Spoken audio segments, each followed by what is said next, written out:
Sudahlah, dalam perkara ini, saya rasa elok kita bawa berbincang. Dulu, saya tak percaya dengan hantu-hantu ni. Bila saya dah kena, sekarang baru saya percaya. Sebenarnya, perkara hantu ni memang kami sedari. Tapi oleh kerana tidak begitu serius, maka kami kurangkan kawalan. Oleh kerana kami ni semua bekerja. Jadi apa yang harus kita buat? Macam mana dengan kami yang selalu pulang malam? Saya pula kerja kelab malam. Tiap malam lewat pulang. Nasib baik yang tidur dengan kami itu bukan hantu betul. Kalau betul, bagaimana? Mulai pada malam ini, kita ketatkan lagi kawalan. Perempuan-perempuan yang kerja malam, bila pulang tu tunggu rukun tetangga dan suruh mereka hantarkan kamu pulang.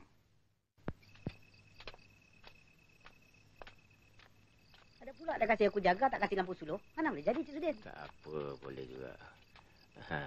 Amailah.